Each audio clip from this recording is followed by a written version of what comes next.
Leaks are out of control. Nintendo is panicking. They've lost the initiative and need to adjust course fast. These are just some of the assertions I've seen made recently that I don't believe about Nintendo at this point in time. I think Nintendo has a plan. I think we can infer in quite specific detail what that plan is, and I don't think they're going to be blown off course now. Obviously, we are going to assume for this purpose that the leaks we've seen recently are real, and frankly, the innovative thought behind having your own Joy-Con also work as a mouse is so Nintendo-ish that I think it is very likely that they will be proved to be accurate when the console is finally announced. But let's assume for now that it is all real anyway, and Nintendo's much vaunted secrecy has come to naught. Are they going to panic, or are they going to stick with the plan? And what do the leaks tell us about how to adjust our expectations for Nintendo's reveal to release schedule? I've gone into a lot of detail about the calendar of future events, and I think we can figure out some very likely precise dates for the shapes of the months ahead. In this video, therefore, I will break down where I think the reveal to release schedule is looking right now, because I think the nature and scale of the leaks does have an impact on how we can judge our forecasting, just not on Nintendo's own intentions. However, off the top, I will say the consequences for Nintendo of the current leaks are basically, as far as I can see, negligible in terms of their plan for the next few months. I don't think the leaks will phase them or panic or cause them to move dates that they've scheduled, and I don't think it will cause them to do anything different at all, really, with one major exception, which we'll get to in a second. First of all, while the leaks are huge within the gaming space and amongst the many people desperate for Switch 2 news, they're not all that widely broadcast in the wider press. They want to reach millions of users within the first few weeks and months, and anybody assiduous enough in following stories to see these leaks are almost certainly the kind of people who will buy a Switch 2 as close to launch as possible anyway. I'm sure there are a few people generally interested in the hardware but who won't make the purchase, but again, that decision is unlikely to be influenced by the presence or not of a leak so much as by the specific specs of the system, the game that's available, and so on, none of which Nintendo can do an awful lot about at this stage anyway, as everything like that will be locked in. Basically, the kind of people who are following the Switch 2 rumours now are likely to be buying or not buying their system come what may. Second of all, the leaks may actually have a slight positive effect in setting expectations. The nightmare scenario for Nintendo, a company that explicitly aims to surprise and delight, is that their new product bemuses and disappoints. But the risk they run is that the out-of-control hype train that is the internet leads everybody's expectations to be so high that if the Switch doesn't run 8K, 120 frames per second 3D versions of everybody's favourite games, that there'll be someone somewhere who declares that Nintendo is doomed. Spec leaks aren't ideal, but they're kind of an inevitability, and letting people get out of their system the fact that the specs, while a significant boost from the original model, aren't quite as stratospherically high as might be supposed by some, is probably a useful pressure valve for Nintendo.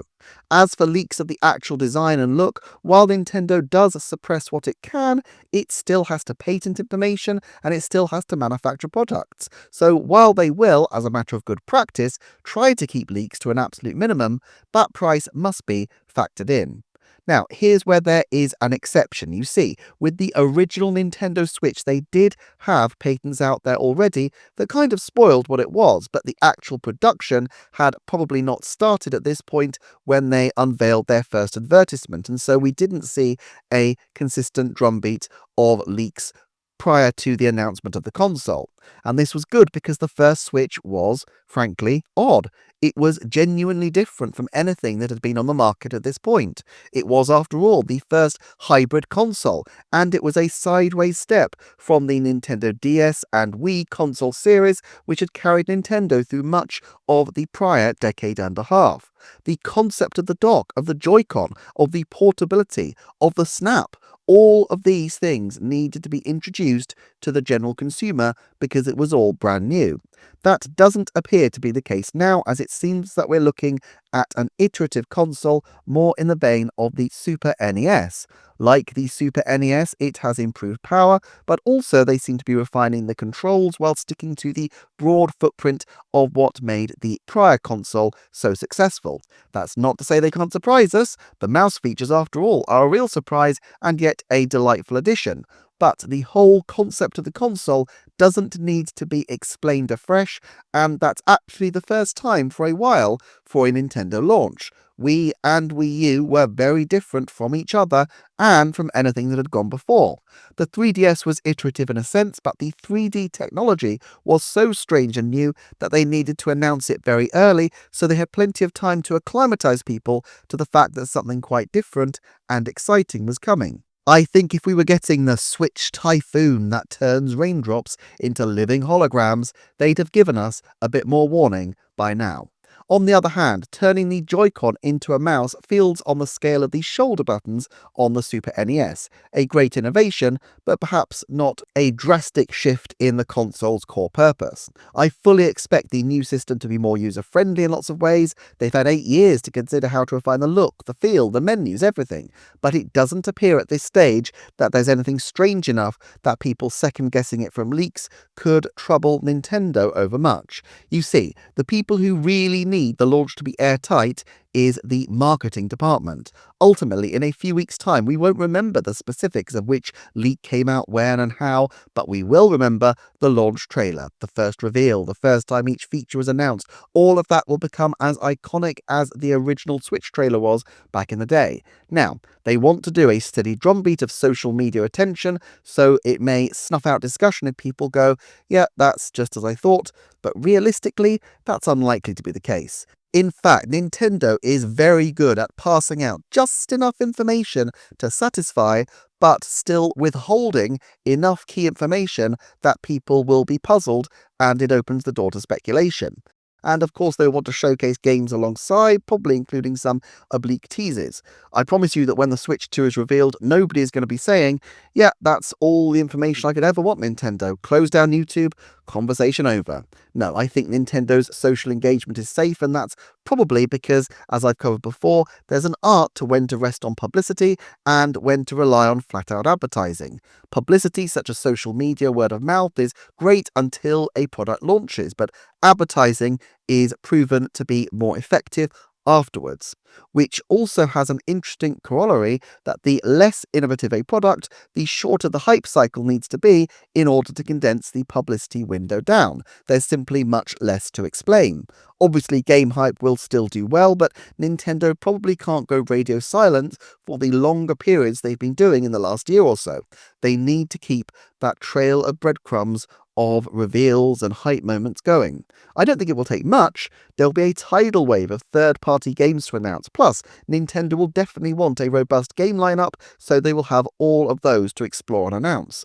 Even the known games like Pokemon Legends ZA and Metroid Prime 4 will generate huge attention when they're detailed before we get into new Switch 2 specific titles. One thing I will say is that the pace of factory leaks at this point would seem to point, obviously, to the machine being well into production.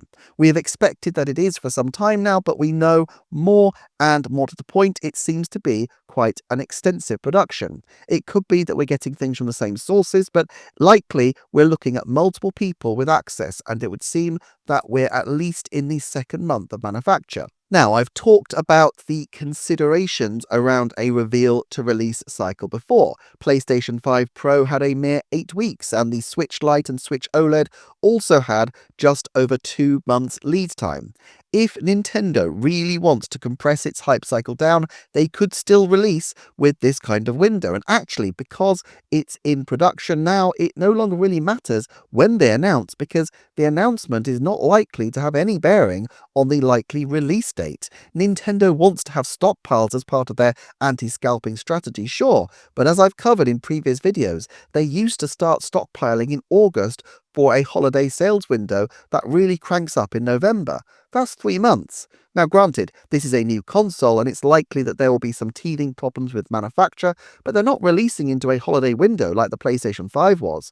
4 to 5 months as a head start and then a rolling schedule of Switch 2s being manufactured should be easily enough to ensure a decent flow of supply while being within the confines of their existing warehouse capacity. And it's not that they can't get new warehouse space if they need it, but they're already set up for regular holiday surges, and so they don't need to worry too much about that, and they can avoid therefore the additional costs, including security costs, that surge storage facilities would entail.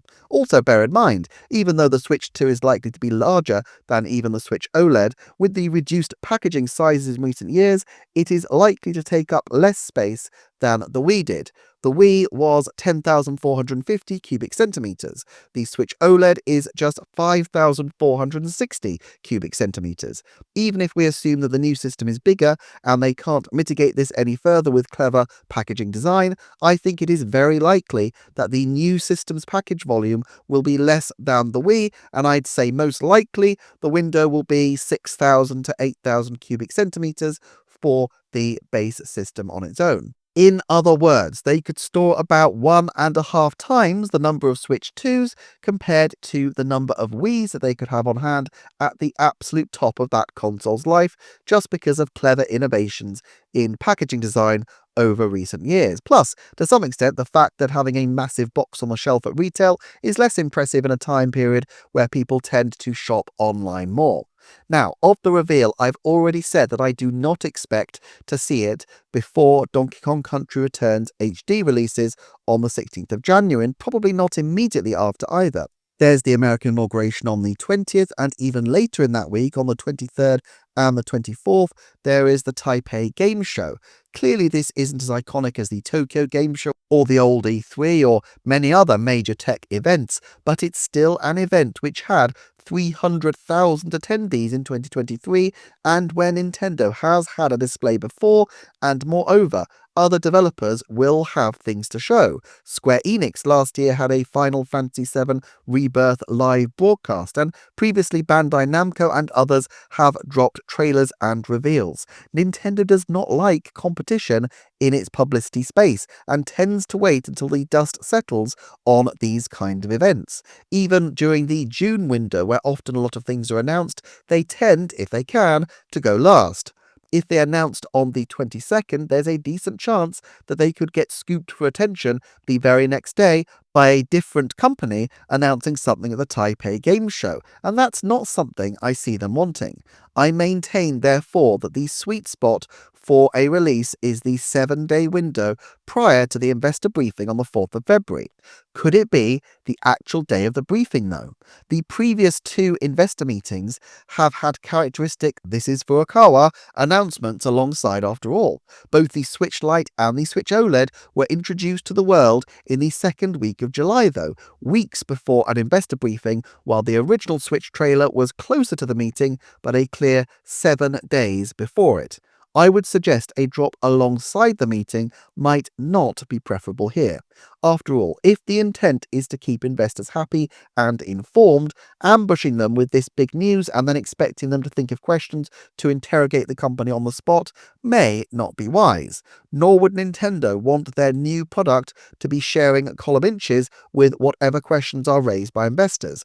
It would be easy for an unexpected question about Chinese supply issues or American tariffs to suddenly be an interesting angle that the media could add to the news of Switch 2, and it would distort the narrative that Nintendo wants to put out. Nor can they go the day before very easily, because the day before is a Monday in Japan, and yet a Sunday in much of the rest of the world. Not a particularly auspicious day for trying to reach people, plus not a great symbol of Nintendo's approach to work-life balance in a country that is desperately trying to adapt its work culture to stem its population decline. I've been saying it for a few months now, but I still think 28th, 29th or the 30th of January is the ideal window, unless it's possible that Nintendo could extend the tease longer, but if they do, I really think they will need and want to give the investors some real red meat. Last year, they announced a June Nintendo Direct, and I think there's a good chance they would do the same with the Switch 2 by announcing a February Direct with more information, perhaps after sharing, for example, the title of the console. The risk of doing this, it seems to me, is that a Direct suggests a real scale of games And while I've argued before that they will want to build up and hype their Switch 1 lineup, they may not want to eclipse all these new revelations by announcing quite so much all at once. I think there is a real strategic benefit in a bespoke Switch 2 presentation, followed afterward by a major direct.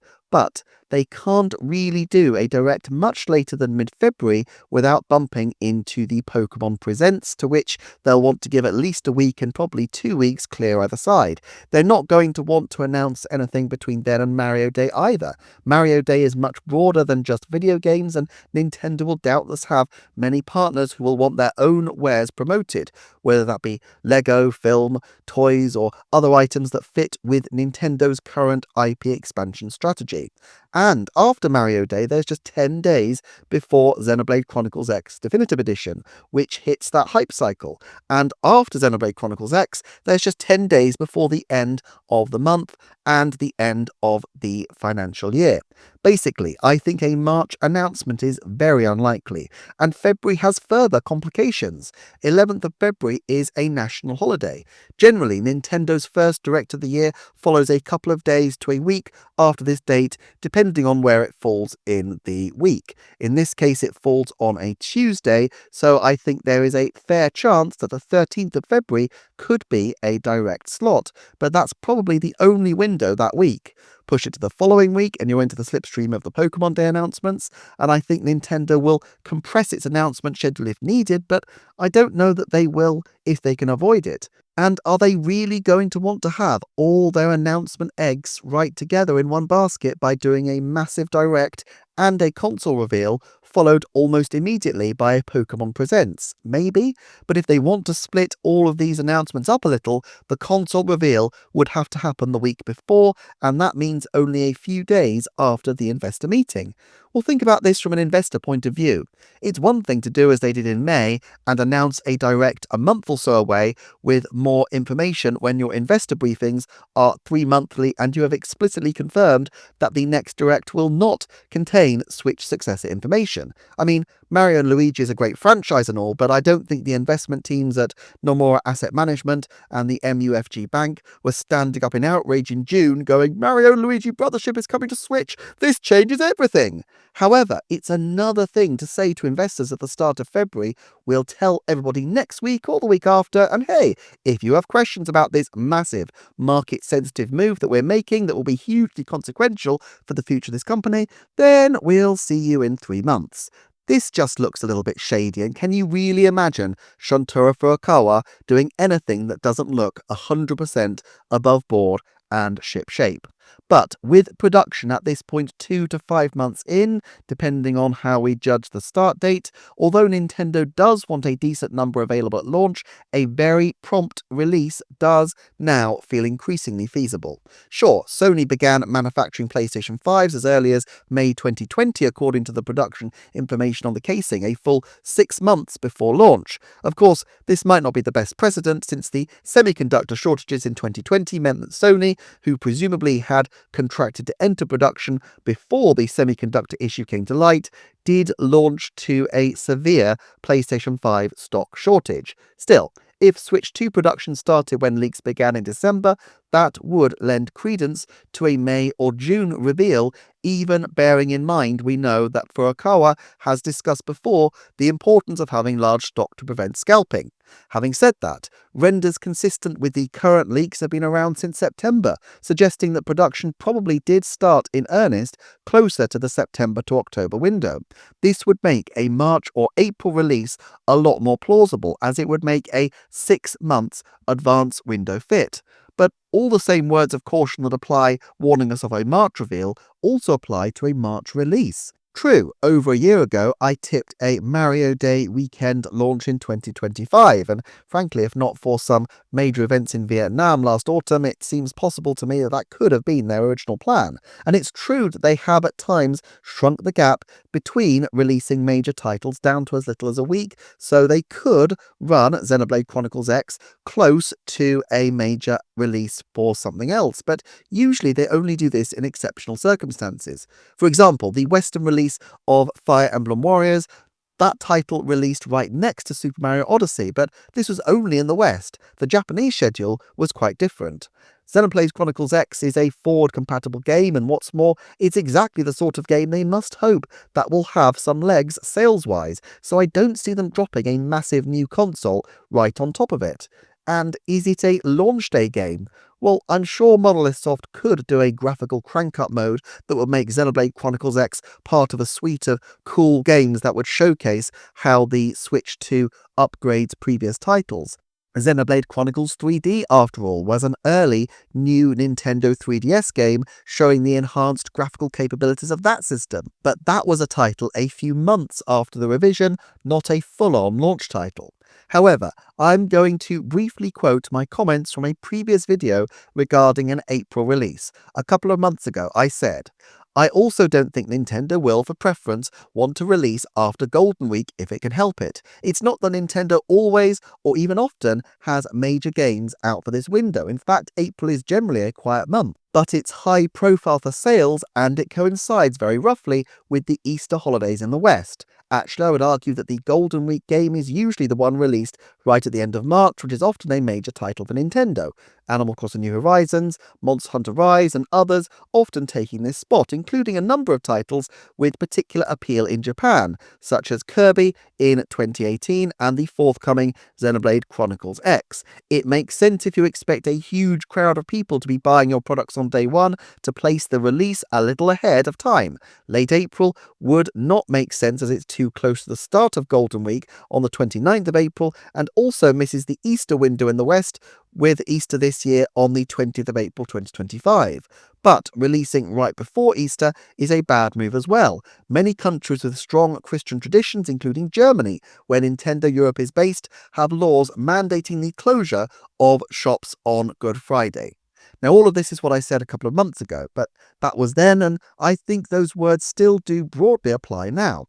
Nintendo is likely to release on a Thursday after all. They moved their release dates to a Friday in the late Wii U era and continued that trend for the new system, the Switch, and they've now moved their release dates on Switch to a Thursday, and I see no reason for them to change this for such a major launch. Presumably the reason for the late-in-life schedule change was to get the company into a good rhythm well ahead of anything too major. The 17th of April is the day before Good Friday. Nintendo is based in Germany, and Shuntaro Furukawa spent 11 years in that country. He knows that for German customers, waking up the day after release and seeing these shops closed and those lovely Switch 2 consoles merely on display would be frustrating for everybody, and not least for Nintendo's early margins. And of course, their sales in the first several hours will be reported on. Therefore, while I think an April release at this point is about an even likelihood with everything else, if I had to pick a single date I expected the Switch 2 to release on, it would be the 10th of April. Clearly, it is still a moderately low likelihood for this one specific date to be right, given the hundreds of potential dates that are still out there, but I think there is a lot to recommend it. 3 weeks after Xenoblade Chronicles X, the usual window they leave between major titles in a holiday window.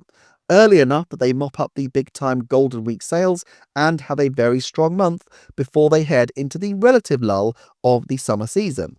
Revealing on the 29th of January and releasing on the 10th of April gives them precisely the same reveal-to-release window as the Switch Lite back in 2019. Switch Lite had an 11th of July announcement and a 20th September launch date, which is 71 days. Switch OLED had a slightly longer lead time with a 6th of July announcement and an 8th of October launch, so 93 days. It gives them a tremendous run-in period as well.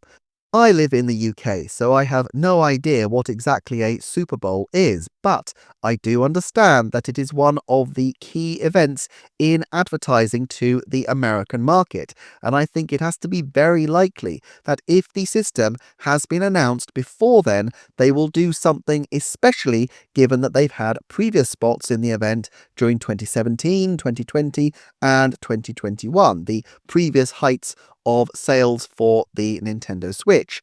If there's anything that ties in with Sabrina Carpenter, this would be the obvious place for it, and since Nintendo seems to enjoy working with pop stars and celebrities, and Carpenter has a history of working with Nintendo from her time as a Disney Channel starlet, I would say it's likely we'll see a collaboration between Nintendo and Carpenter by the end of 2025, though I wonder if the original lyrics of Espresso without any modification might not be quite right for Nintendo's brand image. Now, ask yourself, which game really would jazz this kind of audience? A big one-player 3D Mario or a brand new Mario Kart?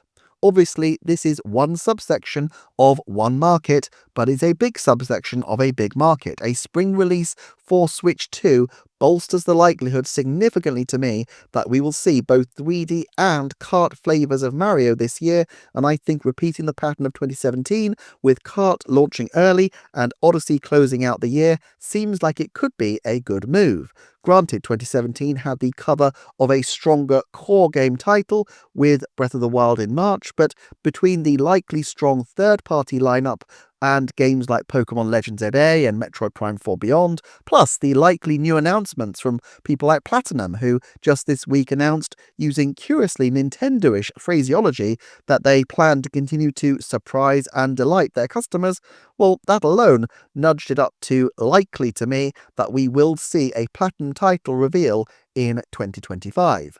Aside from the Super Bowl, this window has a lot of other opportunities for Nintendo to get attention. Sure, Pokemon Presents and Mario Day, but also they have a chance at showcasing the system at the South by Southwest event, which runs in mid-March, as they did with Switch in 2017.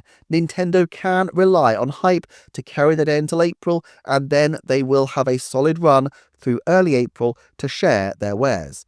So, on the calendar, this would make a reveal on the 20th of January, a direct, possibly with a shadow drop of a February title on the 13th of February.